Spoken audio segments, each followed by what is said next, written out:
Интернет, ғаламтор дейміз. Google іздеу жүйесі. Кез келген кілт сөзді жазда, сол сөз кездесетін мақалалар мен бейнефильмдер, деректі фильмдер, әуесқой түсірілімдерді көре беріңіз. Интернет иіріп әкетеді. 10 минут қана отырған сияқтысыз, бірақ бір қарасаңыз, 1 сағат уақытыңыз өтіп кеткен. Оған қоса әлеуметтік желі деген шықты. ВКонтакте, Facebook, Twitter, Instagram тағысын тағы. Өз ойыңызды жазасыз, жаңалықпен бөлісесіз, жаңалық тыңдайсыз, көресіз, пікір алмасасыз, пікір таластырасыз. Саясаттану факультетінде оқымай жатып, саясат соғып отырасыз. Теолог болмасаңыз да, дін мәселесінде қызыл кеңірдек болып отырғаныңызды өзіңіз де байқамай қаласыз. Әлеуметтік желі, интернет дегеннен білім алуға да болады. Бірақ үйдегі тәрбиеңіз нашар болып, біліміңіз жетіліп, өзіндік көзқарасыңыз қалыптаспай тұрып, интернет иіріміне түссеңіз, әсіресе діни сауатыңыз мақұрым болса, кері ағымға ілесіп кетуіңіз оп-оңай. Бір қарасаңыз, әлеуметтік желідегі достарыңыз өзіңіз өмірде көрмеген адамдарға лық толы. Бірақ олардың айтқанына имандай сеніп, өзіңіз сеніп қана қоймай, өзгені достыққа шақырып, оның да адасуына себепкер болатыныңызды өзіңіз де байқамайсыз. Дінді әсіресе жастар санамен қабылдау керек, түсіну керек. Әрине, ол деген сен мұсылман болмай кетесің деген сөз емес, бірақ та сындарлы көзқараспен әрбір қадамды жаңағыдай саралай білу керек та, ол тек қана догма бар немесе жоқ, дұрыс немесе бұрыс деп емес, ал сәл-сәл сындарлы қараған дұрыс болатын шығар. Және тек қана дінге қатысты емес, кез келген нәрсеге сындарлы қараған дұрыс шығар. Бізде өкінішке қарай қазақтың балалары әсіресе дінді біз тек қана жүрекпен қабылдаймыз, ашық жүрекпен. Сенім сергелдеңіне түсіп, түрлі діни ағым топтардың соңында адасып жүрген жастар мен олардың оспадар қылығы бүгінде таң қаларлық жағдай болмай қалды. Мешіт жамағаты арасында дау туғызып, бүлік шығаратындар, тұрмыстық қарым-қатынастарда дүмше догмаларға сеніп, ағайынымен араздасып жүргендер қай өңірден болса да табылады. Бүйректен сирақ шығарып, ел үшін алатайдай бүлдіріп жүрген сол кертартпалардың басым бөлігі жастар. Бесіктен белі шықпай жатып, ғаламның жаратылысы, өмірдің мәні, тұрмыс тіршіліктің жай жапсары туралы кесек әңгімелер айтып жүрген олар мұндай кері ағымдарға қалай еріп жүр? Оған не себеп? Қырық адам бір жақ, қыңыр адам бір жақ дегендей, дәстүрлі жолдан бұра тартатын ондай ағымдардың жетекшілері уағыздарын қалай ұтымды жүргізуде? Сұрақ көп, жауап та сан салалы. Солардың ішінде ең қауіпті тенденция әлеуметтік желілер арқылы тарайтын радикалды ұйымдардың үгіт материалдары. Қазіргі таңда қауіпті діни ағымдарға ерушілердің дені осы әлеуметтік желідегі жазбаларға имандай сеніп, адасып жүргені мәлім болып отыр.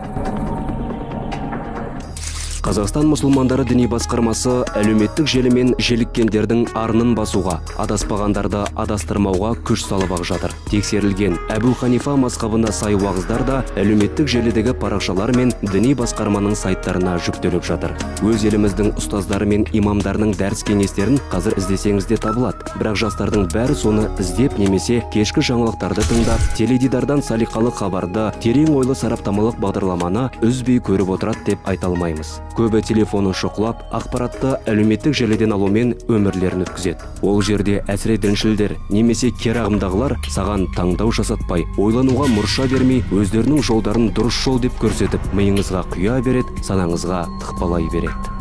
Діни экстремизм мен терроризмге қарсы күресу прокуратура органдарының негізгі бағыттарының бірі. Олардың идеяларын насихаттайтын ақпараттарды шектеу мақсатында әлеуметтік желілерде тұрақты мониторинг жылда жүргізіп отырады. Биыл да біршама іс атқарылған. Facebook, YouTube, ВКонтакте атты желілерде мониторинг жүргізуде. Осы атқарылған жұмыстардың нәтижесінде бүгінге дейін анықталған 157 материал бойынша прокуратура тарапынан уәкілетті органға, яғни ол Қазақстан Республикасының ақпарат және коммуникация министрлігіне тиісті хаттар жолданып, шамамен 109 экстремистік сипаттағы сілтемелер жабылды. Қалған 48 материал бойынша үдемелі жұмыстар атқарылды. Ал 2016 жылы республика бойынша 100-ге жуық сілтеме жабылды. Мамандарды да осы интернет кеңістігіндегі үгіт-насихат мәселесі алаңдатуда. Бүгінде қолданыстағы заңнамаларға сай, экстремистік сарындағы және лаңкестік идеологияны насихаттайтын жазбалар мен басқа да материалдар арнайы органдардың сайт әкімшілігіне талап хат жолдау арқылы алынып тасталып немесе бұғатталып жүр. Алайда ВКонтакте, Twitter, YouTube, Facebook желілеріндегі және WhatsApp, Mail.ru сияқты интернет қосымшалардағы материалдар материалдарды бұғаттау мәселесі қиын күйде қалып отыр. Мұндай желілердегі қолданушылар санының көптігі де қадағалау органдарының жұмысына қол байлау болуда. Бұғатталған сайттардағы лаңкестік әрекеттерге шақырған мәліметтер қазір әлеуметтік желілерге көшуде. Қызметіне тыйым салынған, өздеріне халықаралық іздеу жарияланған экстремистік ұйым жетекшілері мен идеологтары еш қиналмай осындай әлеуметтік желілер арқылы өз уағыздарын жүргізуде. Әлеуметтік желідегі жихадқа шақырған осындай әр жазбаны күніне 2 миллионнан астам қолданушы оқитыны белгілі болып отыр.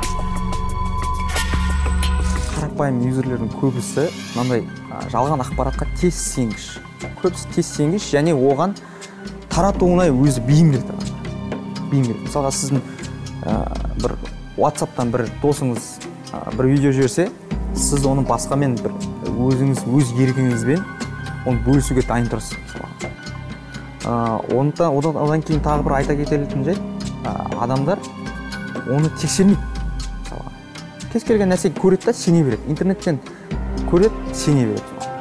Ал шын мәнісінде ол немесе қолдан жасалуы мүмкін, әдейі жасалуы мүмкін, мысалға немесе сізді бір нәрсе өтпеу үшін жасалуы мүмкін. Шариғатта таасуб деген ұғым бар. Белгілі бір пікірмен шектелу, басқалардың пікірін мойындамау, уағызын тыңдап жүрген адамға имандай сену, басқалармен есептеспеу, өзіне қарсы келгендердің барлығын адасқан деп немесе күпірлікпен айыптау. 90-шы жылдардың аяғы 2000-шы жылдардың басында шетелдерде оқыған азаматтардың біразының адасып келгені, өздерінің алған ілімдері ғана таза, пәк деген сеніммен ұрылғандары бертін келе анықталды. Ал Қазақстан мұсылмандары діни басқармасы дәстүрлі дінімізге сүйенеді. Діни басқарма оларды мешітке имам ретінде, медресеге ұстаз қылып жұмысқа алмады. Енді олар уағыздарын жүргізу үшін әлеуметтік желілер мен мессенджерлерді шебер пайдалана білді. Өздерінің жұмыс жерінде, сауда орындарында адамдарды тарта бастады. Бірнеше жыл бұрын олардың насихаты шарықтау шегіне жетті. 30-ға жуық олардың сайттары, порталдарын көріп отыратынбыз, күнделікті бақылап отыратынбыз. Сонымен қатар 70-ке жуық әлеуметтік желілердегі парақшалар, топтар болды, қауымдастықтар болды. Енді олардың жазылушылар саны да 1,5 миллионға жуықтаған жазылушылар болды. Ең алды бір топтың ішінде мысалы 300 мыңға жуық жазушылары бар, жаңағы қауымдастықтары, бірлестіктері болды олардың. Кері ағымға тартушылар қиналған, уайым қайғыда жүрген, жалғызсыраған адамдарды тауып алады. Әлеуметтік желіде сіздің жазбаларыңызға лайк баса бастайды. Жазбаларыңызды ұнатады. Біреу ғана емес, бірнешеу келеді. Мақтап пікір жазады, жанашырлық танытқан болады. Сіз мені түсінетін адамдар да бар екен ғой деп сырласып, айтқандарына ере бастайсыз. Бұл бір жағы, екінші жағы да бар. Ол да негізінен өзіңіздің іс-әрекетіңізге байланысты. IT саласында, жаңа технологиялар саласында artificial intelligence деген нәрсе бар, жасанды интеллект. Яғни ол сіздің әлеуметтік желі зерттеп отырады. Сіз мысалы футбол туралы 3 жазбаға лайк бассаңыз, ертесінде 4-ші жазба футбол болып тұрады. Ал егер сіз баскетболға мүлдем баспасаңыз, сізге баскетбол шықпайды мысалы. Сол сияқты олар есептеп отырады да, ол компьютер жасап отырады. Big data дейді. Үлкен мәлімет қоры бар, сізді зерттеп отырады. Себебі жарнаманы да соған қарай шығарады. Бұл кісі футболға қызығады, дінге қызығады, сол нәрселерді ғана шығарып береді. Google, Яндекс іздеу жүйесінде де солай. Іздеген сөзіңізге қарай интернет роботтары жұмыс істей бастайды. Күнде ислам немесе дін деп жазсаңыз, келесі жолы сол тақырыптағы мақала, видео суреттің миллиондаған түрін алдыңызға ұсынып отырады. Олардың ішіндегі дұрысы мен бұрысын анықтау тек өзіңіздің санаңызға, сауатыңызға байланысты. Жазба посттарға да солай. Сіздің досыңыз дін туралы жазбаға лайк басса, оның досына ол әрекеті көрінеді. Сіз досыңыздың досымен әлеуметтік желіде дос емессіз, бірақ осылай жақындастырады. Ол неге лайк басты деп жетіп келуі мүмкін. Оқиды, пікір қалдырады. Ал ол жазбаңыз кері ағымды мақтау болса ше, ойланарлық мәселе. Суреті жоқ, аттары кішкене жаңағыдай бірдеңе Абу деп басталатын аттар, арабша аттар болса, арабша жазулары көп аттар болса, қазақша мүлдем жоқ болса, сосын өзіндік ойы болмаса, өзі тек қана репост жасап немесе лайк қойып отыратын ондай пассив адамдарға қатты жоламау керек. Сосын кемінде бір 5-6 суреті бар, немесе сіз білетін жаңағыдай адамдармен бірге түскен суреті ол бар адамдарға ғана сену керек. Себебі ертең ол бірдеңе айтқан кезде де мына кісі мені осылай не қылды деп азғырды деп айтуға болады да. Ал суреті жоқ, әртүрлі мешіттің немесе бір түрлі арабша жазуы бар суреттері бар адамдарға ертең білмейсің өмірде ондай адам бар ма жоқ па, сосын ол аты кім өмірде, ол ер адам ба, әйел адам ба, ол Қазақстан азаматын білмейміз ғой ештеңе. Сондықтан күмәнді адамдардың лайығына да жаңағыдай бөлісуіне де, мақтауына, комментіне де қатты сенбеу керек. Google іздеу жүйесі немесе YouTube'тағы іздеу барысында алдыңызға ұсына беретін дүниені таргеттеу деп атайды.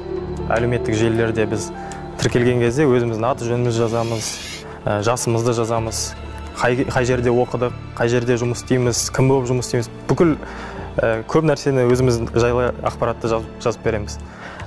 Таргет рекламаны сол көптеген компаниялар өздерінің керек жағына пайдалану үшін реклама жібереді. Кері ағымдағылар да сол мақсатпен өзінің қай аудиторияға негізделгенін, өзіне қандай адамдар керек, мысалы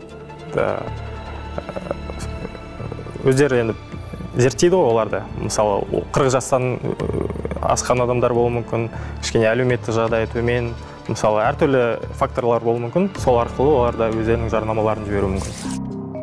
Қазіргі смартфондарда геолокация деген қызмет бар. Оны қоспау өз еркіңіз. Қосып қойған жағдайда әр сағат сайын қайда жүргеніңізді спутник арқылы көрсетіп белгілеп отырады. Сіз бір мешіттің жанынан өттіңіз, немесе жұма намазға бардыңыз. Ал оны сіз әлеуметтік желіде бөліссеңіз, геотаргетинг жұмыс істей бастайды. Соған ұқсас хабарламалар мекемеге, видеоға, мақалаға сілтемелер келеді. Оны сүзу, екшеу де сауатыңызға байланысты. Мемлекет бұл салаға нақтылап кірісе бастады, әрі азаматтық қоғам оянып келеді. Діннің өзектілігін көпшілік түсіне бастады. Ақтөбе, Тараздағы қайғылы жайттерден кейінде біразымыздың көзіміз ашылды. Дәстүрлі дінді дәріптейтін сайттар мен әлеуметтік парақшалардың саны да, сапасы да өсе бастады. Қазақстан мұсылмандары діни басқармасына қарасты және қарапайым азаматтардың бастамасымен жеке жұмыс істеп жатқан 100-ге жуық сайт, топтар мен парақшалар бар. Негізі интернетпен жұмыс 2012 жылдан бастап қарқын алды. Алматыдағы орталық мешітке қарасты сайттар мен әлеуметтік желілерде парақшалар ашылды. Онда дәрістер жүргізіледі, білімді мамандар тартылған. Instagram, ВКонтакте, Facebook желілерінде жамағаттың сұрақтарына жауап беріледі. Пікірталаста көп. Тролль деген бар. Қитұрғы сұрақтар қойып, мамандарды мезі қылуға немесе дәстүрлі дінге күмән туғызып, басқа оқырмандарды өзіне тартуға тырысады. Олардың әр қойған сұрақтарына өзіміздің біліміміз болса білімімізбен жауап береміз. Біліміміз жетпеген жерде ұстаздармен сөйлесіп, ақылдасып, кеңесіп, дұрыс білімін алып, дәлел-дәйегімен береміз. Ол мысалы бұл жердегі мақсат жаңағы троллинг аузын жабу емес. Өйткені қаншама өзіміздің жас жігіттер, бауырларымыз, адамдар отырады. Сырттан ғана бағалап, қарап отыратын адамдар да болады. Солар мысалы сол жаңағы пікірталасты оқып отырып, ненің дұрыс, ненің бұрыс екенін түсініп алады. Әлбетте, әлеуметтік желіден білім алудың жақсы жағы да, жаман кері әсері де бар. Амал нешік, біз кері әсерін де көріп отырмыз. Бұрындары білім алу үшін Әл-Фарабиден бастап, Шам, Бағдат деп алыс қалаларға барып, күш қайратымен қоса көз майын тауысып кітап оқып, атақты ұстаздардың алдын көріп, дәріс тыңдайтын. Маңдай термен келген білімнің қадірін білетін, бағалайтын. Абайдың өзі қаншама кітапты салыстырып оқыды, зерттеді, пайым жасады. Ал қазір жастардың көбі интернеттен Google арқылы сілтемелерге кіріп, дұрыс-бұрысын ажыратпай-ақ оқи береді. Қай сұраққа жауабына көңілін бұрып тұрсаң, сол іздейді. Сол өзіне, нәпсісіне, көңіліне жағатын жауап іздейді да, сол жауапты таппайынша ол іздеуін тоқтатпайды. Ал тапқаннан кейін ол болды, өзінің жаңағы мақсатына жетті. Ары қарай ол дұрыс па, ол қаншалықты дәлел-дәйекпен бекітілген шариғаттың негізі бар ма жоқ па қарамайды, оны алады да іске асыра бастайды. Бұл негізі өте қоғамға жат әсерін тигізетін негіз болып тұр. Қазір интернеттің, әлеуметтік желілердің ақпарат тасқынының кеңінен жаңа қарқынмен таралуына байланысты оның қоғамға ықпалы, жастардың рухани адамгершілік тәрбиесіне әсері де сан қилы және күшті. Бұл факторлардың тұлғаның қалыптасуына тұғыр болатын пайдалы жағы да, тигізетін зияны да бар. Жекелеген топтар мен саяси күштер уағыз арқылы өздерінің тұғырнамаларын негіздеуді, мейлінше көптеген жанды әсіресе жастарды өзіне тартуды дәстүрге айналдырды. Діни уағыздардың астарында саяси, экономикалық мүдделердің жатқандығы айқын аңғарылады. Сөз арқылы түрлі діни ағымдарды уағыздаушылар ондаған жылдар бойы қалыптасқан адамдардың дүниетанымын аз ғана уақыт ішінде өзгертіп, тыңдаушыларын өзінің ортасына, отбасына ашықтан ашық қарсы шығатын жағдайға жеткізеді. Шетелдік экстремистік және террористік ұйымдардың қазақ жастарында қатарына тарта бастауы бүгінгі қоғамды қатты алаңдатып отыр. Сөздің құдіреті арқылы тыңдаушыны сендіру, иландыру, тіпті ұйытып тастау секілді қасиеттерді тіл білімінде сугестиялық, яғни қатты сендіру лингвистика қарастырады десек, арнайы дайындығы бар уағызшылар сөйлеу барысында психологиялық әсер ету тәсілдерін қолдану арқылы ақыл есі түзу бола тұра сараптау, қорытынды жасау деңгейіне жетпеген адамдардан фанатиктерді, беташық терроршыларды дайындап шығарады. Әлеуметтік желілердің жетілуіне байланысты жердің кез келген нүктесінен қоғам үшін өте қауіпті үгіт-насихат жұмыстарын жүргізуге мүмкіндік туып отыр. Ел қауіпсіздігін қамтамасыз ету бүгінгі таңда тек мемлекеттік шекаралармен ғана шектелмейтін болды. Әлемдік ақпарат кеңістігіндегі асыл мен жасықты тамыршыдай тап басып танып, соған қатысты жұмыстар жүргізуге білікті де білімді мамандардың қажеттілігі айқын сезіле бастады. Мьянмада мұсылмандар қырылып жатыр деген сияқты, мұсылмандарға зиян көрсетіліп жатыр деп басталды, және сол жерде халықтың ішіндегі сәл бір ұшқын жанған, яғни мұсылман бауырларымыз деп сәл жанашырлық пайда болғанын білген белгілі бір топ өкілдері, яғни сол вербовка үстінде жақсы жұмыс істеп жатқан аналитикалық топ алды да жаңағы өтірік видеоларды одан сайын контентін қиындата түсті. Яғни қалай, бірінші жай ғана қысым көріп жатыр десе, одан кейін міне мынанша адамды өлтірді, одан кейін міне мынанша адамды өлтірді, одан кейінгісіне міне кішкентай балаларды өлтірді, одан кейін бүкіл халықпен қырып жатыр деген сияқты жайлап, былайша айтқан кезде кері авертон терезесі арқылы халықтық сананы максимум жанашырлыққа алып келді. Осындай ақпараттардың ақ-қарасын ажырату үшін жіберілген суретті Google-ға салып, ұқсас суреттерді іздеуге болады. Картинка, видеоларды салыстыру, сараптау арқылы түп нұсқасын тауып, оқиғаның қайда болғанын, суреттің басқа жерде түсірілгенін біліп, шындыққа көз жеткізесіз. Ал сіз оған көз жеткізбей, мұсылмандарға жаныңыз ашып, жүйкеңіз тозып отырған кезде кері ағымға онлайн таратушы топ келесі қадамға барады. Ақыретте біз не үшін сұраламыз, егер осындай мұсылман бауырларымызға көмектесе алмасақ деген сияқты қатты өздерінің стильдеріндегі, өздерінің тондарындағы уағызын айтып жүрген кезде, мына жақтағы тіптен ол кері ағымдарға қатысы жоқ адамның өзі, жалпы өзінің бір мұсылманшылық сол жердегі ілмегінен сол құрыққа ілініп кетіп қалу мүмкіншілігі өте зор. Дәл сол сценарий мысалға Сирияда да солай болған, одан басқа жердегі болып жатқан мысалға топтарға, сондай кері ағымдарға шақыру үрдістері де дәл осындай сценарий арқылы жүріп отырған. Қазір religionmap.kz атауымен арнайы сайт жұмыс істеп тұр. Діни карта, көп мағлұмат бар. Оған компьютермен де, телефон арқылы да кіре аласыз. Қазақ және орыс тілінде. Бұл сайттан дінге қатысты ресми ақпараттарды тауып аласыз. Онда әртүрлі діни бірлестіктер жайлы, діни қызметкерлер туралы да, бірлестіктер және ғимараттар туралы айтылған. Әрі қарай кірсеңіз, бірлестіктің қайда орналасқандығы, күніне орташа есеппен қанша адам келетіндігі, қызметкерлер саны тағда басқа ақпараттарды көресіз. Ал анықтамалық ақпараттар бөліміне енсеңіз, дін және азаматтық қоғам министрлігі, дін мәселелері бойынша ғылыми зерттеу және сараптама орталығы, Алматы қаласы дін істері басқармасы жайлы бөлімдер тұр. Әр қайсында жеткілікті мәлімет бар. Сонымен қатар, жаңалықтар бөлімінде дінге байланысты шаралар мен оқиғалар тізбегі, бейне сюжеттер мен хабарларға, еліміз ғана емес, әлем жаңалықтарына қанық боласыз. Ең басты дүние ол діни, яғни интерактивті карта. Оған кірсеңіз, Алматы қаласындағы барлық 178 діни бірлестіктер көз алдыңызда тұр. Мәдени ошақтар да көрсетілген. Діни бірлестіктердің қай ауданда екендігі, мекен жайы бәрі жазылған. Іздеген адам адаспай таба алатындай етіп жасалған. Діни қызмет жайында ұсыныс немесе арыз білдіру үшін мемлекеттік мекемелерге шапқыламай-ақ электронды нұсқамен жазуға болады. Тіпті WhatsApp, Telegram, Viber арқылы да хат жолдауға болады. Еліміздегі бірқатар ресми сайттар: muftiyat.kz, fatwa.kz, nmu.kz, mazhab.kz, muslim.kz, asildin.kz, minbar.kz, ihsan.kz, ummet.kz, sunna.kz, nurg'asir.kz, tag'lim.kz, казислам.kz, насихат.kz, акмешит.kz, исламатырау.kz, семеймешіт.kz.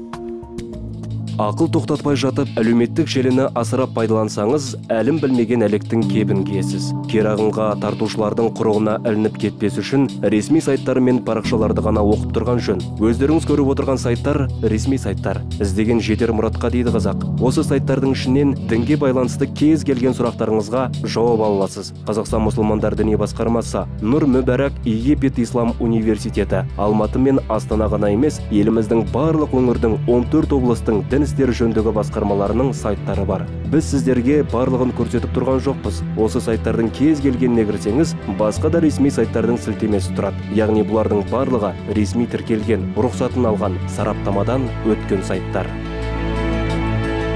Қазақстан зайырлы мемлекет. Ендеше қай дінді ұстап, қай сенімге бойынсынуды өзіңіз білесіз. Еркіндік берілген, тек қоғамға, айналаңызға, мемлекетке қауіп төндірмесеңіз болғаны. Қазақстан мұсылмандары діни басқармасы, мешіт имамдары, университет ұстаздары кез келген сұрағыңызға жауап беруге дайын. Сондықтан ғаламтор мен әлеуметтік желілерде жат ағым идеологиясының таралу қаупі мен оның салдары турасында ескертіп, кез келген ресурстың мәліметін сүзгіден өткізіп, ресми мамандардан кеңес алуға шақырамыз.